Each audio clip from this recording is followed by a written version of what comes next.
Hey, all you crazy sci-fi fans. Time for your daily dose of insanity. Over here at the Sci-Fi Shenanigans podcast with your hosts, J.R. Handley and me, Chris Winder. Just two nerdy veterans geeking out over our science fiction passions. A place where the sky's the limit, space is the place, and nerds run the world. Without further ado.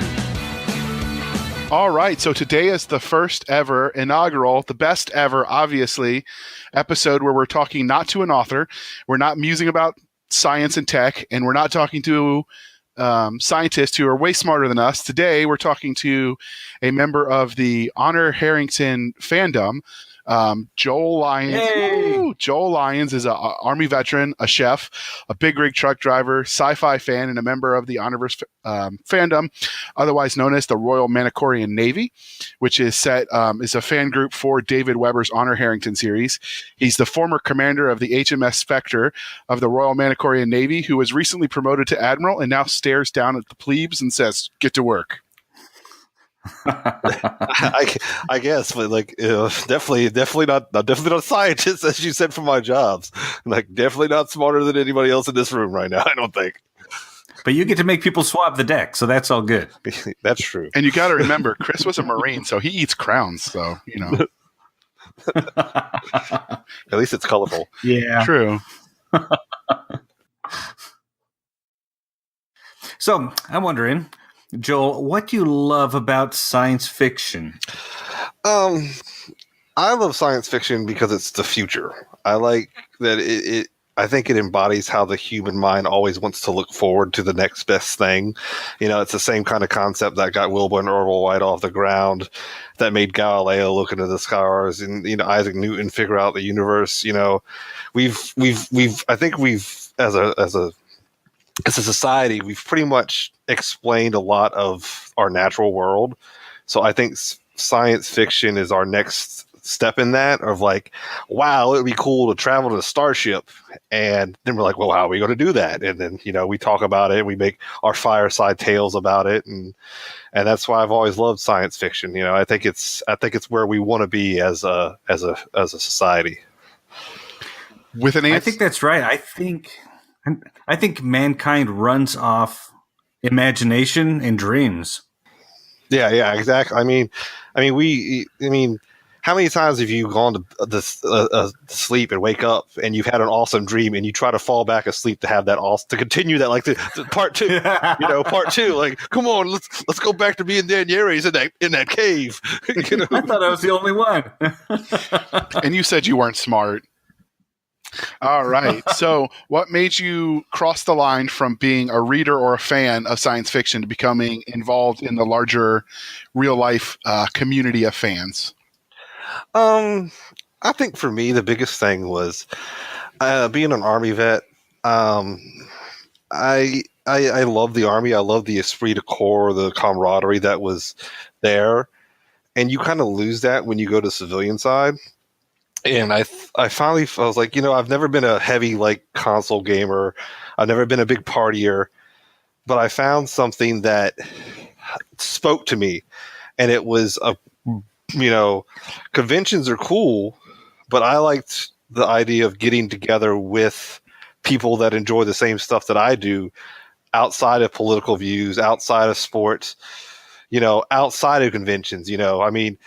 I've dedicated my 20 by 40 garage to be my man cave. It's pretty nerdy in there. I can confirm this. So you said outside of politics, but I'm gonna have to step on that and ask you the one true religion question: Star Wars or Star Trek? Weber.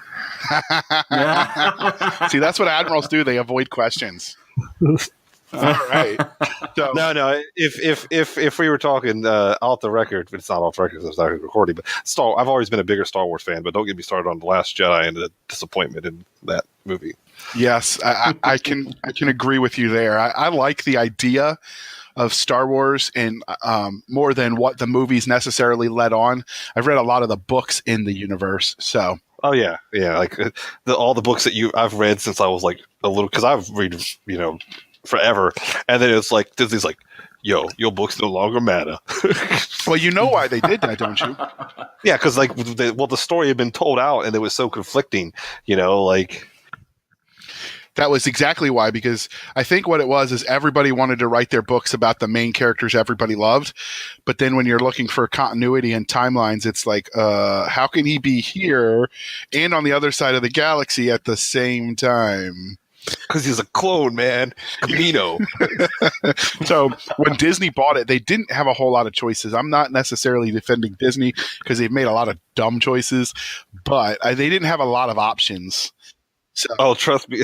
You talk about I'm not a real admiral, but I still study tactics, and I'm like, this scene in the new movie, I'm just like, hold up, you're chasing one ship with multiple ships. Like, why can't one ship just jump ahead? They have hyperspace. Oh, so good point. This isn't a question we prepared for, so I'm gonna put you on the spot. But you brought up tactics. So one of the things, Chris, that they have, which is really cool, which is what I'm hoping he's going to tell us about a little bit.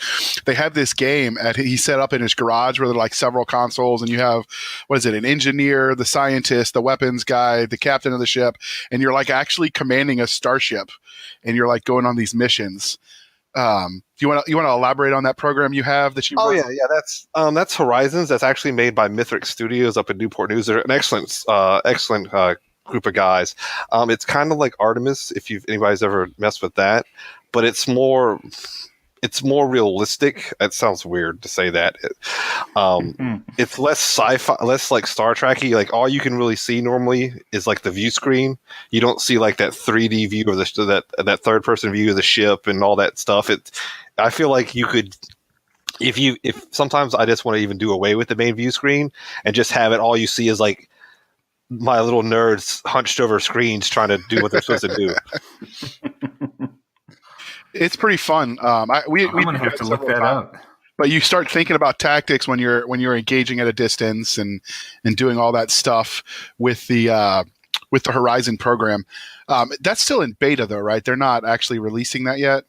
Well, yeah, it's in. You can buy it in beta now, which is cool, but it's also not cool because when it was alpha, there was all kinds of little Easter eggs in there, like the Imperial Star Destroyers, the Borg. There's the Anna Harrington ship in there. Babylon 5, not Babylon 5, but Battlestar Galactica ship was in there. That's all gone now because that's all IP stuff. IP bad. Yeah. So I will try to, like we always do, see if I can find a link to that and put it in the show notes, because that's kind of cool. If you guys have groups of people that are listening that get together, that's kind of a fun party game if you've got the tech know-how to set it all up. And I don't, which is why I have smart people like the Admiral there setting it up for me. That's awesome. So you play this? Yeah. That's awesome. You got to take some pictures. Have you done that? No, well, we borrow one of the developers. I've been friends with them for a while. We've wanted the developers have what they call a bridge in a box, or I call it the bib. And it comes with 5 touchscreen monitors, a projector, and all the stuff you need.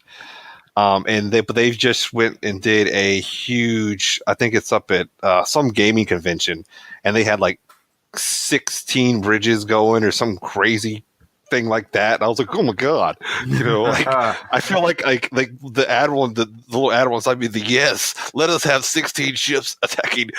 Let's do a true fleet thing. I don't even do anything. I just tell the captains of the ship what to do. Wow, that's fantastic. So, are you part of any other fan groups where you meet in person, or just the Honor Harrington? No, I'm when it comes to stuff like that, I'm a very one-trick pony. I don't. I feel like sometimes people, especially if I feel like you want to do justice to something, you can't put too many irons in the fire. And, especially the rank that I have in the organization is the equivalent of a regional president. So, to make sure that I'm properly taking care of the people under me, I can't have too many other things distracting me. I'm bad enough as it is. Well, Ooh, what's shiny. Different? Yeah, what's different about the Honorverse than let's say Star Wars or Star Trek? Good question. The thing I like about the Honorverse, and I think I probably would not have liked the Honorverse when I was younger. But as I got older, I understood that space was big. And the thing I liked about the Honorverse series and David Weber is his stuff is very hard science. So it's kind of a very broadside, age of sail kind of concept. The ships fight via broadsides of missiles, but they shoot the missiles at millions of kilometers. And they're not faster than light. So even if they're like, it's 0.9 C, so almost light speed, but still, it still takes them sometimes like a half an hour to get to the other ship. So I like that concept of how they have to try to guide the missiles. And they talk about, like, you have to do what was that new show on Sci-Fi? The Expanse. The Expanse, we got to do a retro burn, and you got to decel after you accelerate and all that stuff. And he puts all that into account. Now he gets a little deep sometimes, and my eyes glaze over. I'm just like, I just want you to the point where you blow up ship. I'm sorry. Go ahead. One of the things that he has in his favor now. When he first started writing in the 90s, he did it. It was just him, and he was like spending weeks trying to figure out all the math. David Weber's talked on this. You can find a lot of his public speeches online with YouTube. But one of the things he mentioned was that he was doing it himself and figuring out the calculations. But now he has, and Joel could tell you a lot more than I could. But they have what they call the Bu9, where they're actually like scientists and stuff that advise him. So like some of the fans that he's made along the way, they're like, no, you would do this. And they've come up with like formulas for him. It's kind of cool. That's like some good contacts to have. Yeah. Yeah. Do you want to elaborate on that more, since you're more of an expert? I'm just the able-bodied seaman. Well, Bu9 it's his advising board. They pretty much vet whatever whatever an idea is, and he's like, is this possible? And they're like, yes, that's possible, or no, that's not possible. And they're really cool bunch of, like, there's a guy who's used to be like a nuclear submarine engineer and all kinds of crazy stuff. And I mean, that's pretty much what a spaceship is. It's a submarine in space. Yeah, true. You keep an atmosphere out, or you want to keep your atmosphere in the same way. Right. It doesn't really fly. It just goes. Yeah. So there have been plenty of people that have written, basically submarine fights in space where they, where that is the sort of the model they use, because it's as close as we can understand it. Because, obviously underwater, you've got all 360 degrees of awareness. So that makes sense. It does. So did this whole fandom thing really take off with the Honorverse, or what's your earliest memory of actually getting into sci-fi? Oh no, I mean, the fandom thing took off with the Honorverse, with the thing. It's actually at Ring of Fire a few years ago when they first had it down here at Virginia Beach.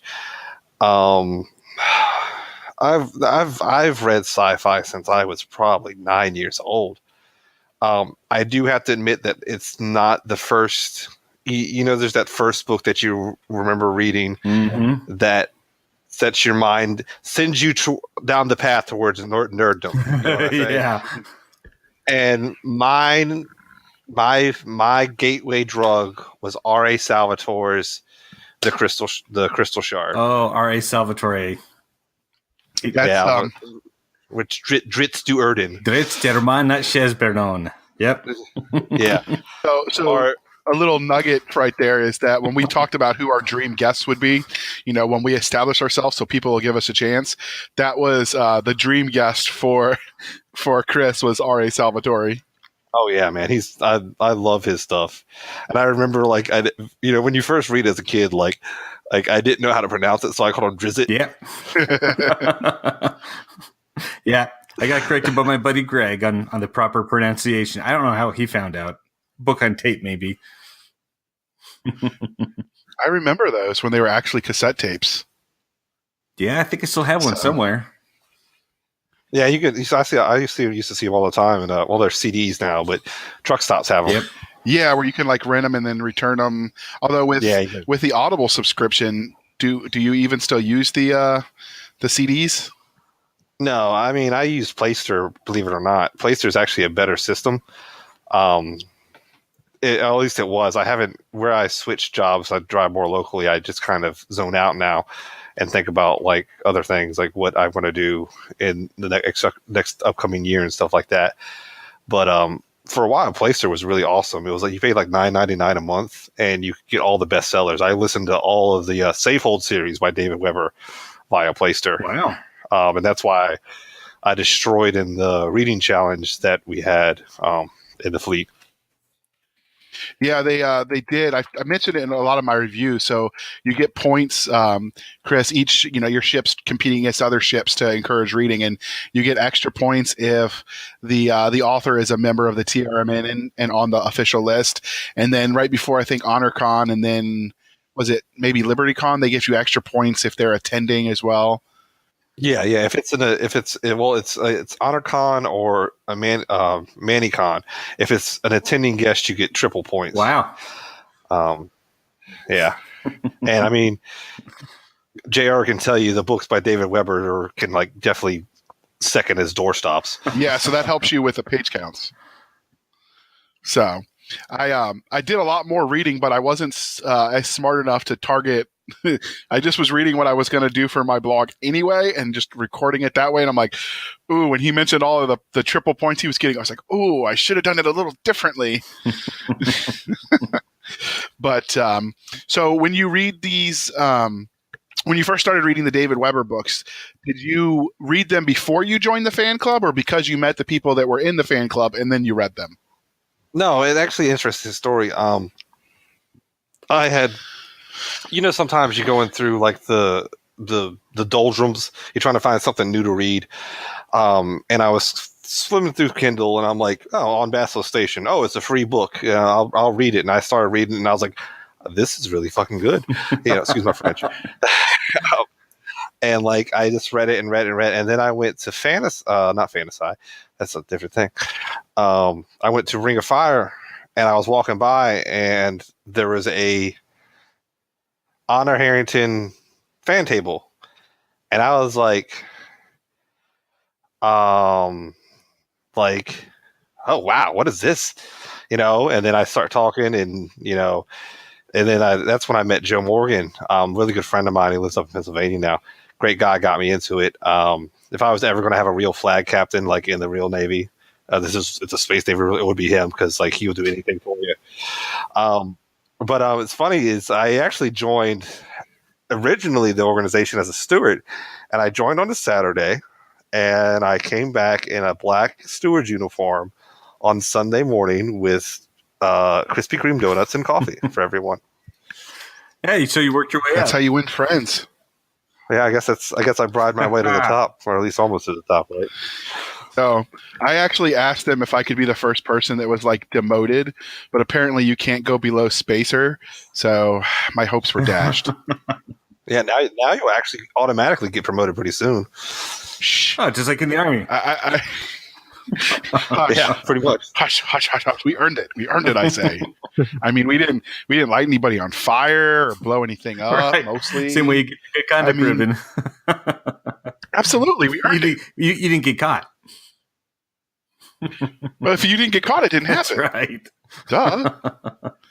What's it? One of the expressions we had when we played rugby: if the sir didn't see it, it didn't happen. Wow. So it's not illegal until you get caught. Absolutely. We are not encouraging or endorsing here at the Sci-Fi Shenanigans podcast any such illegal behavior.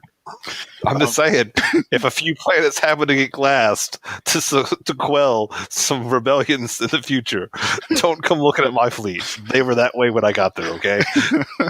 So when you first started reading Basilisk Station, which is book one of the Honor Harrington universe, did you ever imagine when you first started reading that you'd be sitting, wearing the Admiral uniform? And P.S. to the listeners, he really is wearing the uniform. He's legit staring down at us imperiously. He's been practicing that look. Well, you got to think. I used to be E6 in the Army, so like it just translates well. Really, the look of doom or the look of utter disappointment. You'd be like, really? No, I mean, when I give myself to something, I go full bore into it. You know what I mean? You know, and I eventually wanted to be a fleet commander. I thought that would be cool. I did not think I would get it so quickly. I events and I guess my gung ho-ness put me in a place to take over at the time where I could, because there's some skippers under me who have been in the organization longer than I have that I now outrank. So how does one attain rank in this universe, in this fandom? Well, now that we have in the overall branch of the organization, we fall under what's called either AOs or Admiralty Orders or Naval NDs, Naval Directives. But we split our system into 3 paths. So service, staff, and line. So service is pretty much for people like JR who don't really care. Staff are like people like my friend Jameson Zielinski, who's my chief of staff, and line is for like me. So the advance is differently, but what it boils down to is we have a point system where if you do your time in grade, you get points, and if you do exams or get awards or attend conventions, that gets you points too. So you get promoted by a point system. And in the service, you can get promoted pretty quickly up to a certain point, and then you just kind of taper off unless you want to step up in the organization. And that's where you get higher ranks in the organization, is if you're willing to step up and, you know, you get that helium hand, like, oh, I want to be a chief of staff, or I want to rock out to some music, I guess.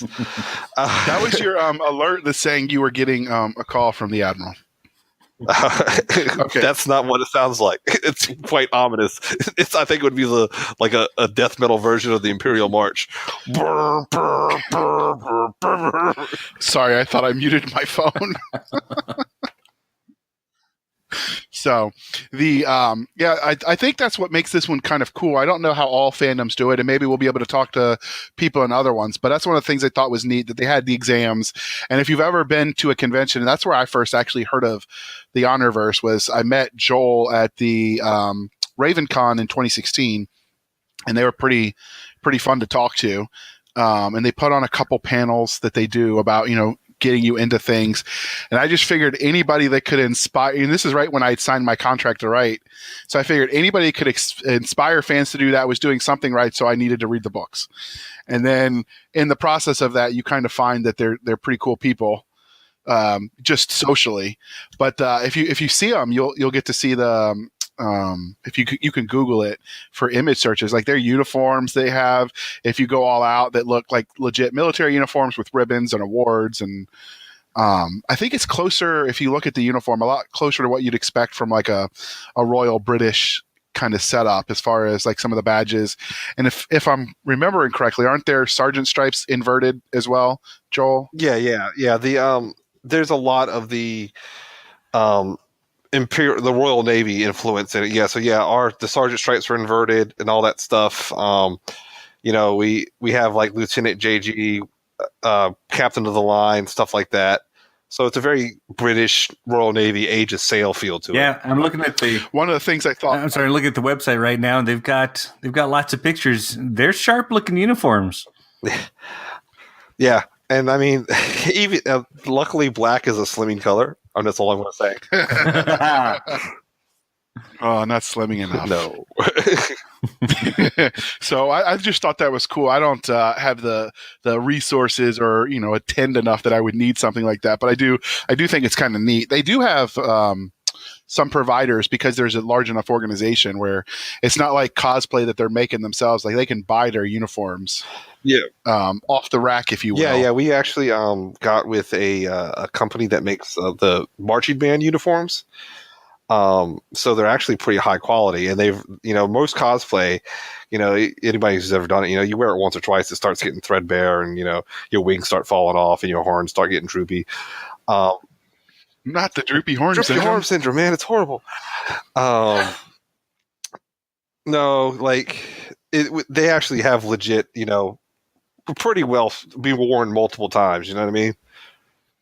Which is nice. And most of the people that are wearing them at cons, they'll be at the panels, or they volunteer for like security at the conventions, and so they're putting in regular work days in those uniforms, so they seem to hold up. Which I was just impressed by how professional it sort of looked. It gave that you could step out of your head if you got into the right meeting and pretend you were there, which is what that immersion is kind of what people are looking for, I think. To a point. Oh yeah, it's pretty cool. If you ever, I've done, at Con Carolinas, I've done an admiral's dinner, and I walked into the room, and there was 20 people in uniform, and I didn't make them do it. I'm not that egotistical, but when I walked in, they said, "Attention!" Someone called the room to attention, and I was like, "At ease, as you were." But then we got into character a little bit. We were sitting there talking, and like we got a little bit of the role play, and I have a whole role play designed out for what my fleet does and all that stuff. If anyone ever bothers to talk to me about it, and he will not stop talking if you ask him. I encourage it. That's cool. But a lot of the fans, I mean, like when we go, his house is the for our local chapter, our ship, which is the Spectre, is the home base for it. So we go there. I mean, we've done cookouts. I know as a fan organization, the TRMN does some charity work. I'm not as aware of that. Do you want to talk about that briefly? The kind of things they do? Yeah. Well, I mean, the charity of choice for the organization is Big Cat Rescue, which helps rescue, game cats or big cats down in Tampa, Florida. That's the main one. HonorCon last year did Saving Grace Canine, which does service dogs for like wounded warriors, stuff like that.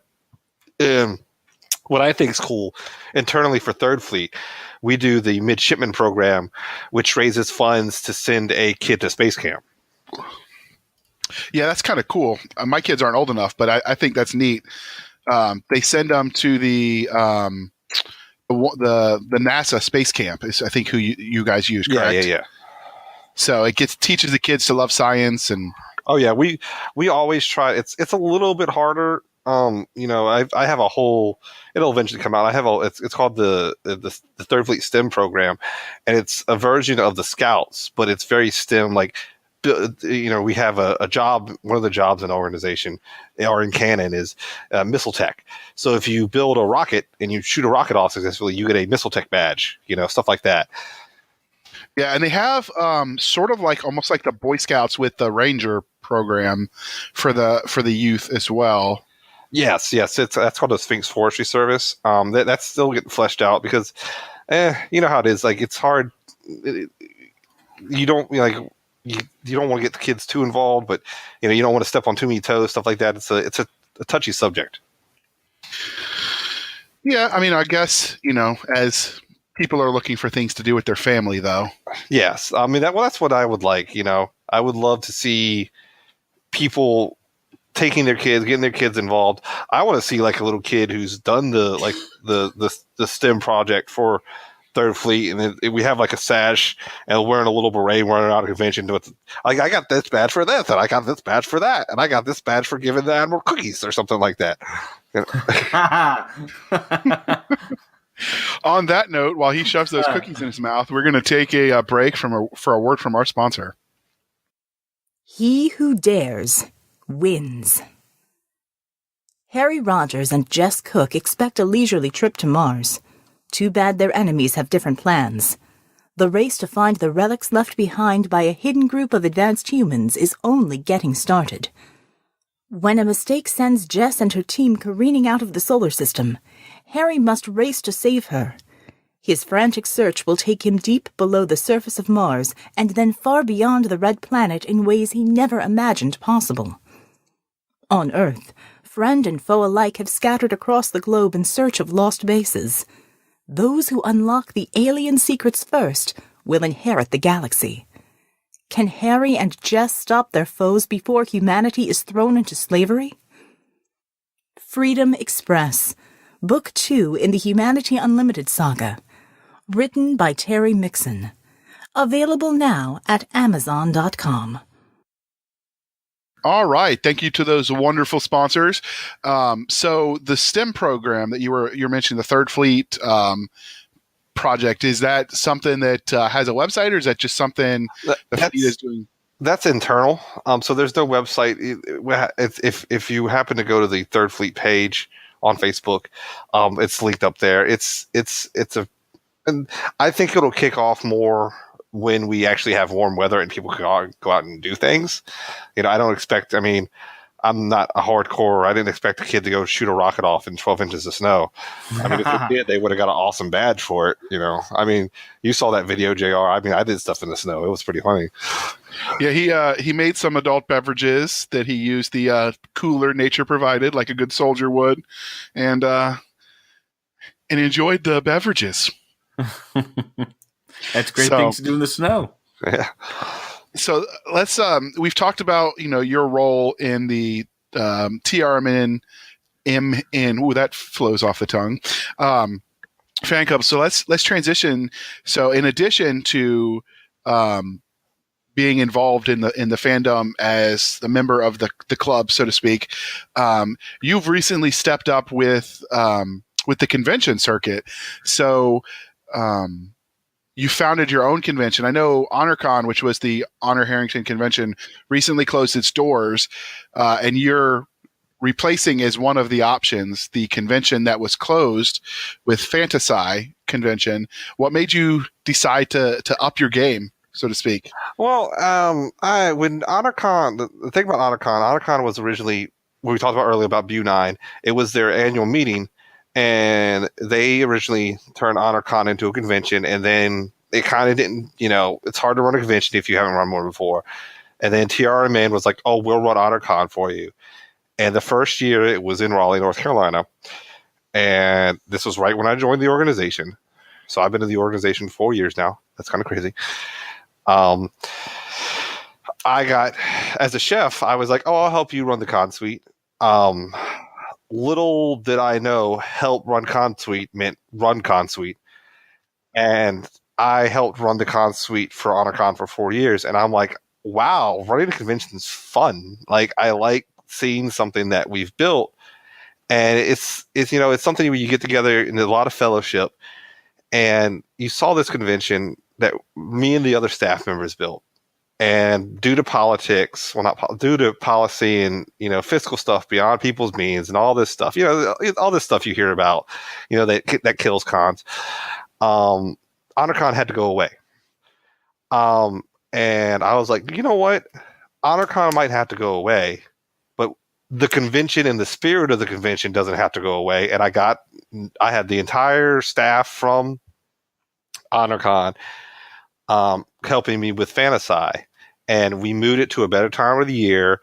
We lowered the room rates. We're trying to make a convention where it's for the fans by the fans. So we want to minimize the price. We want to minimize how much it costs to attend, and we want to bring in decent guests and kind of keep it low key. So it's a relaxicon. And the hotel that we chose is down in Raleigh. It's called the Doubletree RDU. It's also known as the Mansion on the Hill.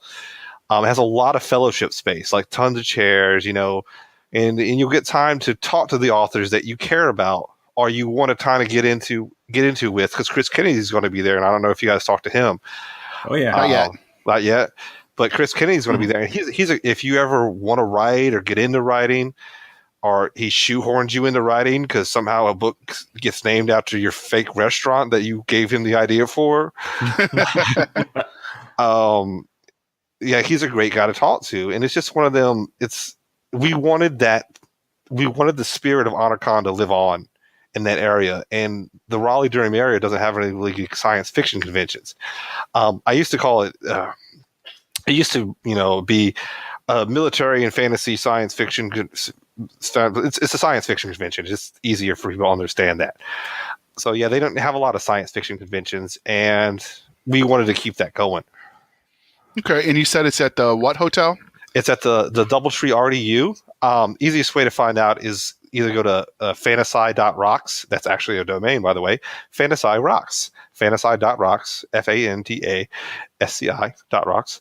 And it has all that stuff up there about where the hotel is and all that. And if anybody's interested, and if the Facebook page is up there too, fantasy.rocks on Facebook and all that stuff. And that explains like who our guest of honor is with, if you guys are interested. That's Timothy Zahn. I don't know if you heard Timothy Zahn, anybody. So what incriminating evidence did you have against him that convinced him to attend? He's a really nice guy. That's all there is to it. Like, you just have to reach out and talk to him. Like, that's how cool he is. And it doesn't help. It helps if I planned to eventually hopefully take over HonorCon. So I talked to a lot of the authors and I got in with them, and I slowly worked my way into their good graces, because I hate people who are sycophants, and that sounds horrible. But people are like, oh my God, this is so-and-so, and they leech off every word. And that's how you want to do your fandom. That's fine. But I like to get people to know me as me. And so like over the years, I've gotten really close with David and Sharon Weber.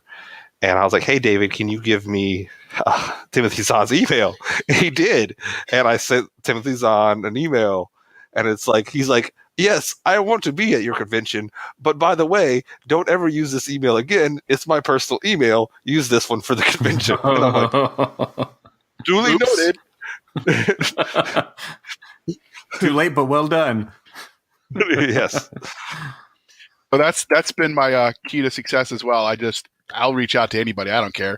I've sent letters to Elon Musk and how do you pronounce the other scientist's name? Michio Kaku? Is that it, Chris? Help me out here. Michio Kaku. Yeah, he's a theoretical physicist. He's got a bunch of books out on it, and everyone's like, "Oh, you'll never get him. You're too new." I'm like, "Watch me." So I sent him a letter.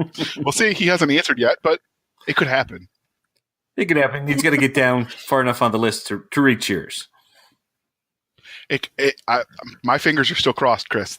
Don't crush my dreams. No. He hasn't got a letter that says no. He hasn't got a letter that says no, so that's still out there. True. Right? And no process server have sent me cease and desist letters. And you haven't received it. How many did you send him? I sent 2 because I wasn't sure if the first one went through. No zeros attached to that too. Maybe. All joking aside. So if listeners were interested in hawking their wares at your shindig, or if any authors wanted tables, is there a certain process they use for your convention? Yeah.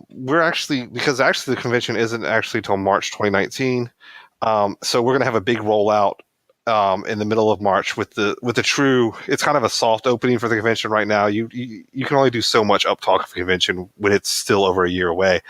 But we'll have a vendors button where they can submit to have a vendors table, and the vendors tables are $75 for the first table and $25 for each additional table. They get a pass with that and all that stuff.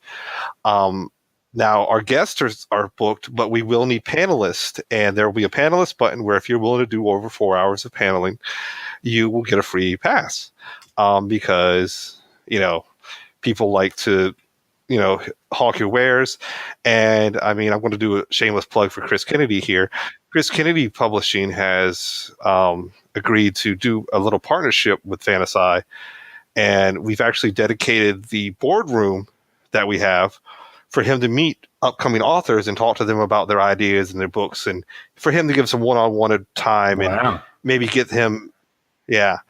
Because like I said, it's for the fans, by the fans, and all authors start out as fans, Right. Well, you can have all kinds of people trying to become panelists. How do you pick and choose which ones you'd actually like there?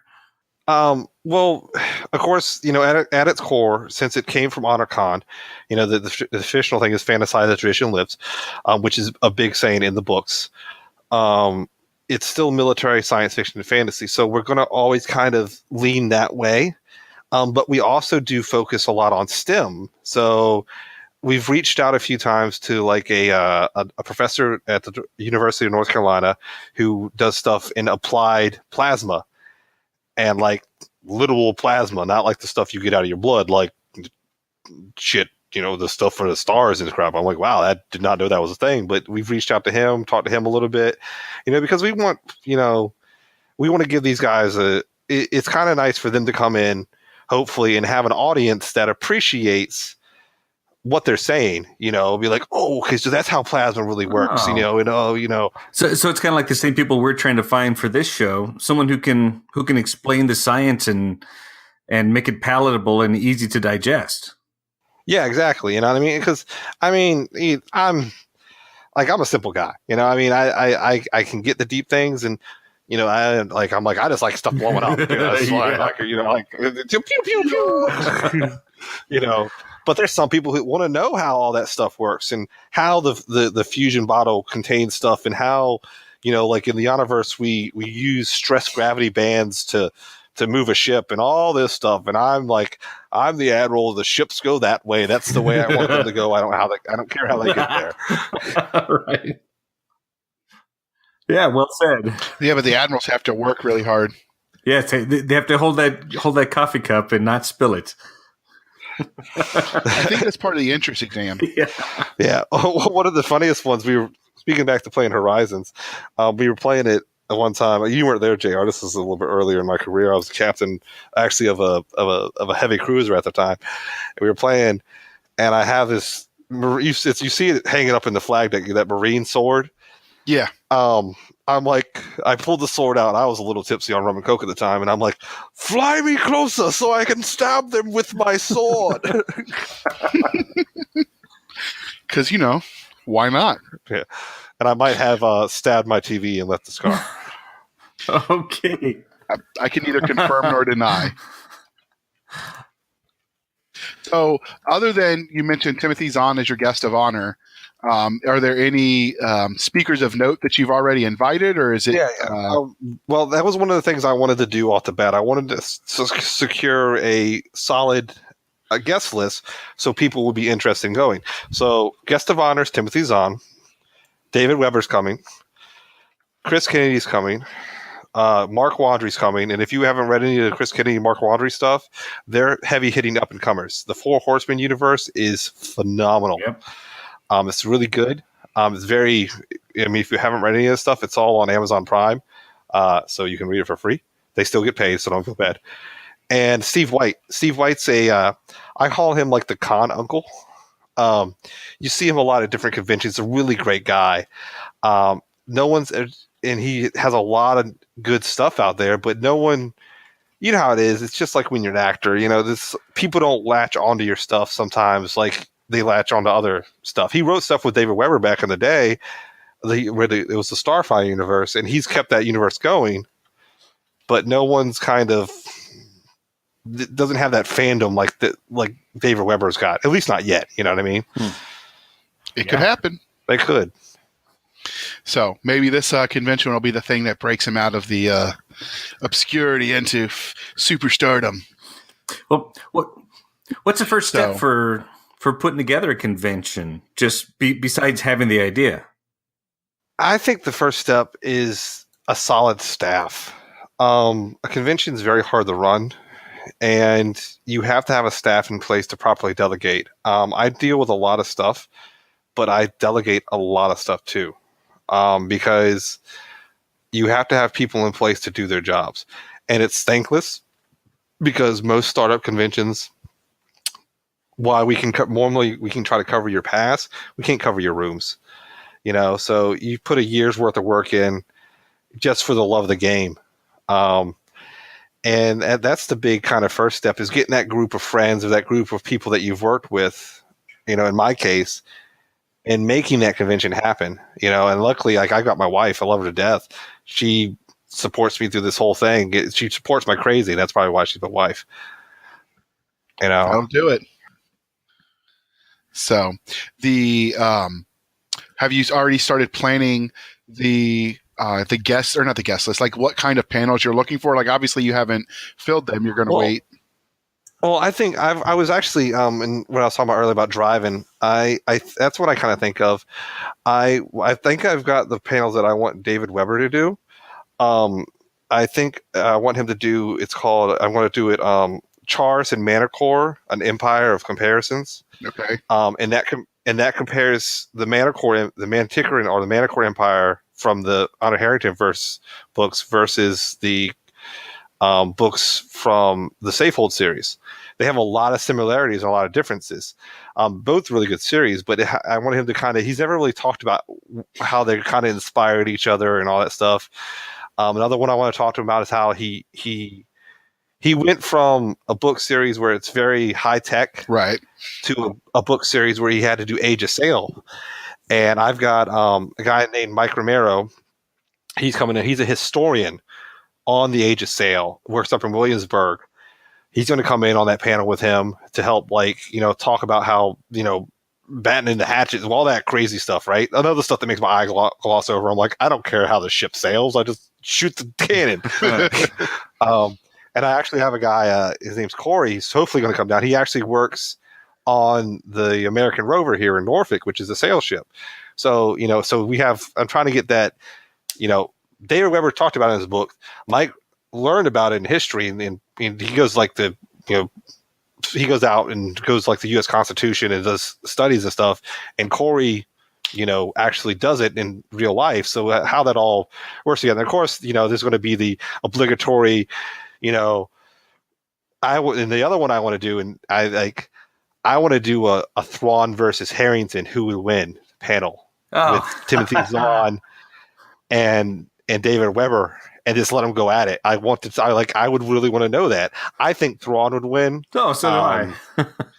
I mean, if you look at their backgrounds, Harrington, bless her heart, she has a lot of luck. She has good tactics, but she's gotten lucky a few times. Hopefully David Weber doesn't kill me for that. But Thrawn is just a master tactician, and I'm glad they brought him back. And I want him to be in the movies. I feel like if Thrawn was running the First Order, the movies would be totally different. There would be no movies. It would have been the first one, and it would have been done. But only if they do it right. If they do it wrong, there's going to be riots in the streets. Oh yeah, but if you had true Thrawn, you know what I mean? It would be so good. It would. I figured that'd be a really interesting panel. He's a lot scarier than Darth Vader. But Darth Vader has the Force. He can wave his magic fingers. Doesn't matter. So, all right. Well, let's move on. Geez, Chris, holding up progress. You forgot your next question. No, I didn't. I was waiting for you to quit talking. So, what's been your biggest struggle so far putting this con together?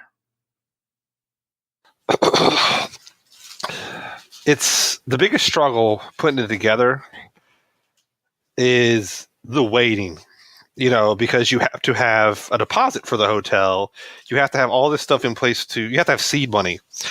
And, no matter how much I advertise, people aren't going to buy tickets until it gets closer to the convention, until that cutoff date where the convention tickets go from, $55 to $65, and until you have those numbers coming in, because, unless, there's always a chance the convention could fail, and then, as I'm the one who put up the seed money, then I get to hear my wife talk about how I made a convention fail for the rest of my life, And some.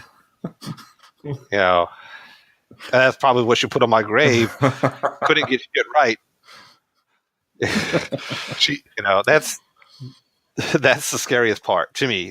That's the part you worry about. And I think it's going to work out. There's a lot of people behind. I think I've put my ducks in a row. I've saddled my cart to the proper horses as much as possible to cover that. Because I don't want the convention to fail. I want I would love if we sold out there, because there's a soft cap of 300 attendees. It's a very small hotel. It's very intimate. And if in the first year, I'm like, well, do we stay at this hotel and keep it intimate, or do we go to a bigger hotel? Right. That was going to be my question. What's your thoughts on big that? decision, yeah. I don't know.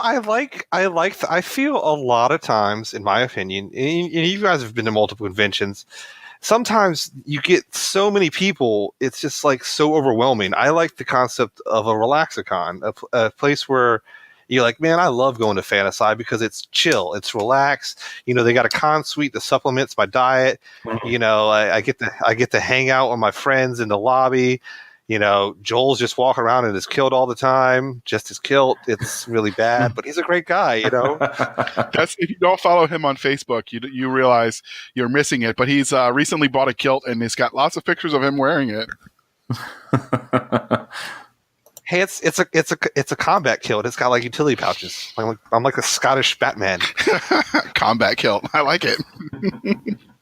So, all right.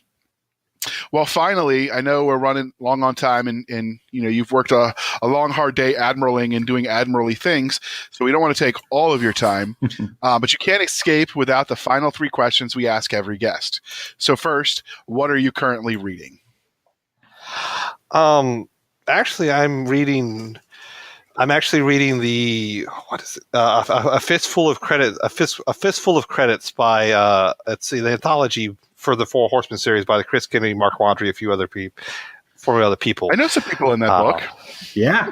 There's I think you were talking about Jason Cordova's in there. Yeah, we've scheduled an interview with him as well. But he's a hard man to track down. He's got a busy life. Tell him I say hi. Will do.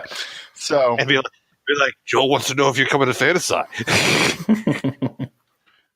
We can do that. I mean, he might look at us and be like, Joel who? Oh, he'll know me. Oh, he better. So that's it's the first anthology, the Fistful of Credits for those that are wondering. It's the first anthology in the Four Horsemen universe. Right now, I think there's 3 of them, Fistful of Credits for a few credits more, and then The Good, the Bad, and the Merc, I believe, is the 3rd one. And I know the name of the 4th one, by the way.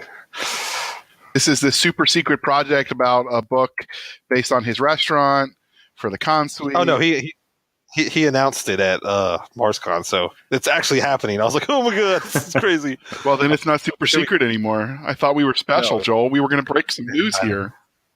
Yeah, but it's going to be. Well, I mean, not everyone went. There was like 4 people in there. It was like 10 a.m. on a Sunday. It's going to be the Tales from the Lyons Day. I like it. So if you haven't read the Four Horsemen universes, they have lots of times where they're meeting in various restaurants and merc pits where they eat food and plan mayhem and destruction. And so one of them is going to be named the Lion's Den. So I tried to talk him into, when we met at the HonorCon with Chris Kennedy, I was trying to talk him into writing some stories himself, since he's got so much to say about everything. So how? Oh, don't even get me started. Like I can't divulge. But I message Chris Kennedy every once in a while. I'm like, well, because this is happening in the books, couldn't technically this happen? He's like, yeah, go ahead and start thinking about that idea. Start writing that out. And I'm like, oh, why did I say that? I actually, for those that are interested, I wrote a book review on my blog, and we'll link that too, of the Fistful of Credits, because obviously I'm not going to write a book review of ones that I'm in. That seems a little disingenuous. But of some of the short stories, there's some good ones in there. Is there any of the short stories you're reading in that anthology that are sticking out? I really liked the one about the Peacemaker. That was really cool. I can't remember who. I'm horrible with author names, but the one where she's tracking the two werewolves, pretty much. Was that Paul Corcoran's? P.P. Corcoran's? I don't know, man. I told you I'm just horrible with author names. He doesn't listen, does he? I'm trying here. I think so. But yeah, I mean, read the whole anthology and you'll find what book I'm talking about. I think the one you're talking about, though, is actually going to be having its own story. Yeah, I think it is. It's going to have its own thing. It's going to be called Peacemaker. I think that might be Eikenberry. I don't know. Read the book. We'll post the link in the show notes. So it's actually a pretty well curated anthology. Sometimes when they curate anthologies, they let the author sort of handle it themselves as far as editing. And sometimes it's hit or miss on how well that turns out. This one was not one of those. You were expected to send your stories in edited, and then it got edited again by whoever the staff editor is for Chris Kennedy Publishing. So it's a good one. If you haven't read it, I suggest you check it out. So besides that anthology, are you reading anything else? No, not too much. I do. I'm a one book at a time kind of guy. Okay. Have you read that anthology yet, Chris? No, actually, I haven't. I know. What's wrong with you? I know. I'm a bad person. I know. Your poor wife. What is she going to do with you? So, are there any books that you're anxiously awaiting release dates for? There is a book I was waiting for. What book was I waiting for? Sorry, I read so many books. I can't remember now. Oh, I know. There's Chris Kennedy's, he has a theology series or theology, whatever it is. He has one, and he's kind of he left off that series to focus on the Four Horsemen thing, and he's supposed and I think that's coming back, and I'm like, oh, thank God! Now I get to hear finally what happens to Hobbes. That's something I'm eagerly awaiting. There's a few more, but I mean, with the convention, it's a lot of my mind thought process goes into that. I mean, for the longest time, being a chef and being a truck driver, you don't have a lot on your mind. It's very negative space up there. But now I have something to focus on, so that's what I focus on that a lot. But I still read because it's cathartic. Word of the day, cathartic. I like that word. So for people that are not familiar, so the Chris Kennedy's trilogy, the Progenitor's War, is the third trilogy in this universe that consists of a duology, which is Red Tide Rising, which starts with the tale of the Chinese invading the southern or the West Coast. Then they have the Codex Regius one. And they do.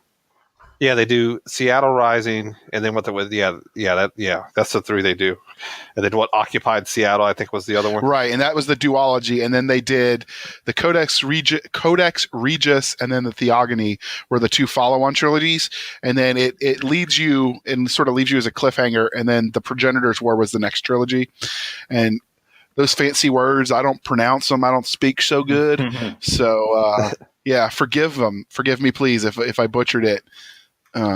This is why I type my words, people. So, anyway, alrighty. So the final question that we ask is, actually, I forgot Chris. I'm a bad co-host. Is there anything you're waiting for, Chris? No, I've actually been catching up, and I've read the first and second books of probably a dozen different series. I don't even know how far those books go yet, but with all the spare time I have, I'm doing my best to catch up. Okay. So I'm a huge Empire of Bones fan. That was one of the first when I started really getting into the sci-fi hardcore as far as a reader goes. I found Terry Mixon's, and I was like, oh, he's an army guy. That's kind of cool. Because a lot of times, go ahead. I need to reread those. Like I've read those, and I need to reread them. Another really good guy. What I'm saying about is Paul Hausinger. Okay. I've heard of them. I haven't read them yet. Yeah, really good. Really, really good. They do a lot of very when you talk about submarines in space, I feel like that's where he went with it. It was really good. Yeah. So I'm waiting for the next Empire of Bones book. And now that Veronica, the narrator, quit her day job, that seems to be a theme among the author community. She's narrating full time, so she's quickly catching up with him. And so that's also fun, is to be able to listen to them and do them simultaneously. Right. So outstanding. So that was my answer. And then our final question that we ask every guest. Dun, dun, dun, drum roll, please. No, nothing. Thank you. Jeez, people, I'm not asking that much. Is there any scientific advancement that you're watching specifically that you're a fan of? Oh, yeah. The whole I can't remember what it is. I keep reading articles about it, but we actually might have a stable fusion reaction here pretty soon. And I think that's phenomenal. I mean, because if you in the hard sci-fi, like sustainable fusion reaction is everything. That's what all the technology is based off of. It's be able to contain the power of a sun in an engine pretty much. And I think that's pretty cool. And the little warp bubble donut thing, I think that was kind of cool too. What's that? They were talking about they think they can bend space-time with the donut. I don't know. I'm not very good at the sciencey things, but I saw a donut in a spaceship, and it meant that it was going faster than light. That's what I got from him. I'm like, that means that maybe I could go to the moon one day. Okay. Well, if I could find the show notes for that one, a link, we'll throw those in the show notes as well. Any articles about that? What about you, Chris? Anything exciting in your world? Yeah, acoustic levitation.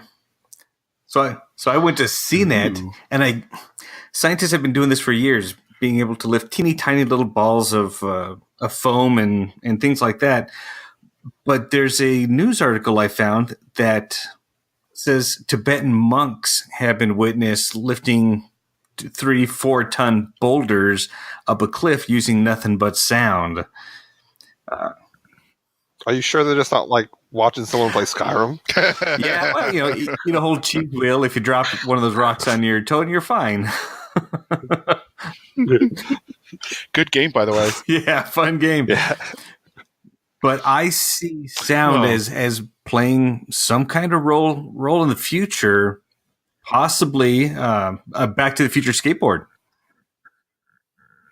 Wow, would be nice. What about you? So this isn't exactly space news, but since we're talking to Joel, who's the admiral of the fandom, so to speak, according to there's two. Okay, so one is that they've started making miniature of the pieces used by the Star Trek keyboard that you can get. It is, I'll throw the link in the show notes, but it is the Apollo astronaut keypad that they used to type in when they were doing their spacewalks. You can get a replica of it that's sort of functional. It's just a cool thing to have. Oh yeah, that's something just to stick in the curio cabinet with the rest of the geek stuff. Absolutely. And then because you mentioned levitation, according to some recent research, because you're getting a twofer off of me today, because I got it mixed up, and the other one was for the next week's episode that I found. So I'm going to have to do more research. Bummer. But according to some recent research, the new tractor beam can levitate large objects in mid-air using only sound, which I thought was kind of neat, because this could potentially lead to some pretty iconic scenes in SF where cars hover and float in mid-air, skateboards over ponds of water, et cetera, et cetera. It's about time. That was supposed to happen which I just 17 years ago. That's what they told us. I'm so disappointed in our scientists. Mm-hmm. So, anyway, but that's it for me. So, since that was the last question, Admiral, do you have tell listeners how they can find you or your con? Oh yeah, like I said earlier, the con's website is fantasy.rocks. And you can find us on Facebook under Fantasy. And normally, if you just Google Fantasy, we should be one of the first ones to pop up. And just give it a look. I mean, if you come, you come. You don't, you don't. I mean, I think it's a good time to have by all. And if you're a fan of any of those authors, it's going to be a great convention to get one-on-one time with them. Sounds like fun. Outstanding. What about us, Chris? Where can they find us? Yeah, our website is www.sfshenanigans.com. Twitter @SFS. That's Sierra Foxtrot Sierra _show. And our email is podcast@sfshenanigans.com. Thank you for spending some of your precious time with us. For Chris Winder, I'm J.R. Hanley, and this was the Sci-Fi Shenanigans Podcast. We'll be back next week at the same time, where we'll indulge our love of space and all things that go boom.